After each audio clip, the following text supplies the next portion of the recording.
मानव समाचार, मानवता के हक में। राष्ट्रवादी कांग्रेस पार्टी की मीटिंग हुई, उसमें क्या बात हुई? आज शरद पवार राष्ट्रवादी कांग्रेस पार्टी की मीटिंग हुई। मीटिंग में तमामी कॉरपोरेटर, साबिक कॉरपोरेटर, तमामी ख्वाहिशमंद कॉरपोरेशन के उम्मीदवार और पार्टी के तमाम ही छोटे बड़े अहदेदारान, सेल विंग, महिला विंग, ऐसे तमाम ही अहदेदारान और कार्यकर्ताओं की आज हम लोगों ने मीटिंग ली थी। मीटिंग के अंदर धुलिया लोकसभा 20 मई को जो इलेक्शन होने जा रहा है लोकसभा का, उसका पूरा जायजा लिया गया और मशवरा किया गया। तमामी अहदेदारान ने, जिम्मेदारान ने अपनी अपनी बातों को रखा, मशवरा दिया और तजवीज़ पास की गई है। वो तजवीज़ शरद पवार साहब के पास, जयंत पाटिल साहब के पास भेजी जाएगी। एक राय से ये बात तय हुई है, मालेगांव सेंट्रल असेंबली हल्का हो या बाह्य असेंबली हल्का हो, जहां जहां भी हमारी अपनी पार्टी के कॉरपोरेटर चुनकर आए थे, जो आज भी हमारे साथ थे, कल भी हमारे साथ थे, वहां पर अगर ये फैसला होता है कि इंडिया आघाड़ी के उम्मीदवार का काम करना है, अगर फैसला होता है तो वहां पर कमांड, जिम्मेदारी हम लोग संभालेंगे। और अगर एमआईएम का उम्मीदवार यहां से पार्लियामेंट का इलेक्शन लड़ता है, चाहे कोई भी लड़े,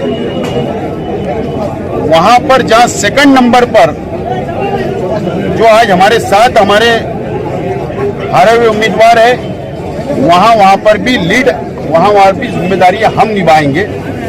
इस तरीके की तजवीज़ पास की गई। ये शरायत ऊपर भेजी जाएगी, नंबर 1। नंबर 2, वर्करों की और जिम्मेदारान की ये राय आई है कि पार्लियामेंट का सीट जो है कांग्रेस पार्टी को छूट चुकी है, ऐसा समझ में आ रहा है। तो अगर काम हमको पार्लियामेंट में कांग्रेस के उम्मीदवार को करना ही है, तो 6 महीने के बाद असेंबली का चुनाव है, तो क्यों ना शरद पवार साहब और जयंत पाटिल साहब से ये बात उनके पास तजवीज़ भेजी जाए कि कांग्रेस पार्टी से आप ऊपर के लेवल के ऊपर ये बात तय कर ले कि आइंदा असेंबली की सीट शरद पवार राष्ट्रवादी कांग्रेस पार्टी की होगी, वो तय कर ले और हम लोगों को यकीन दिला दे।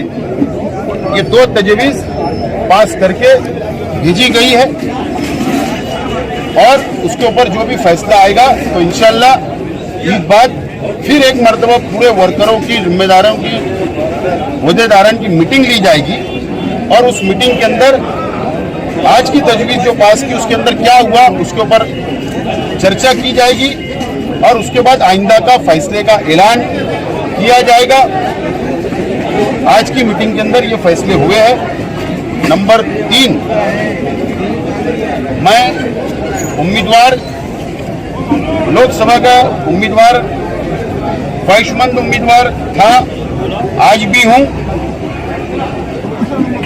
जब तक पार्टी के हाई लेवल लीडरान से, आला कमान से ये तजावीज़ पे बातचीत नहीं हो जाती, जब तक मैं उम्मीदवार हूं और जहां पर हमारे वर्करों की राय पर अगर इत्तेफाक आला कमान ने कर दे तो उसके बाद मीटिंग लेकर और उसके बाद ऐलान करके और झंडा लेकर और उम्मीदवार जो होगा इंडिया आघाड़ी का, वो हमारे पीछे और भाजपा से लड़ने के लिए सबसे आगे हम लोग होंगे। इंशाल्लाह ईद के बाद फिर एक मीटिंग बुलाकर इस बात का ऐलान किया जाएगा। कांग्रेस पार्टी का उम्मीदवार रहेगा तो हम कांग्रेस पार्टी के साथ मिलकर काम करेंगे कि अपना अलग अलग काम करेंगे? आप हमारी बात ही नहीं सुने आपने। तजवीज़ आप पहले समझ लो। तजवीज़ ये है कि हम लोग हमारे बलबूते पर टीम वर्क कमांड हर वार्ड के अंदर हमारे अपने पास होगी, जहां हमारे वर्कर है, जहां हमारे एक्स कॉरपोरेटर है, जहां हमारे कॉरपोरेटर है, जहां हम 2 नंबर पे थे, जहां भी होंगे वहां पर लीड हम करेंगे। हम मेहमान हैं, मेजबान नहीं है। तो हम ये तजवीज़ हमने भेजी है और इसी के ऊपर उम्मीदवार से बात की जाएगी। और आप जानते हैं, अगर मान लीजिए कि इमाम को उम्मीदवार मैदान में आ गया तो शहर जानता है, आप जानते हैं कि ताकत भाजपा से लड़ने की शहर में किसके पास होगी, ये आप लोग समझ सकते हैं। आपके करीबी हरीफ मुफ्ती इस्माइल भी जो है कांग्रेस से ख्वाहिशमंद हैं, अगर उनको टिकट मिल गया तो आप लोग काम करेंगे? मतलब आपके करीबी हरीफ मुफ्ती इस्माइल ने भी जो है एक मौके पर कहा कि कांग्रेस जो है उनसे राब्ते में, उनको पार्लियामेंट का टिकट दे सकती है।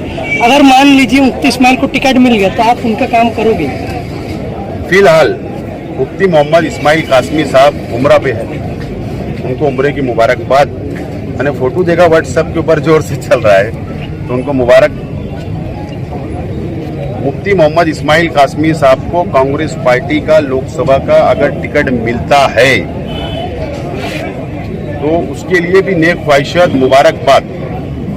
लेकिन इधर कांग्रेस पार्टी का ऐलान होने से पहले मुफ्ती मोहम्मद इस्माइल कासमी साहब ने एमआईएम के एमएलए शिप से इस्तीफा देना चाहिए। उसके बाद हम लोग इंडिया गठबंधन का धर्म निभाने का मैं ऐलान करूंगा।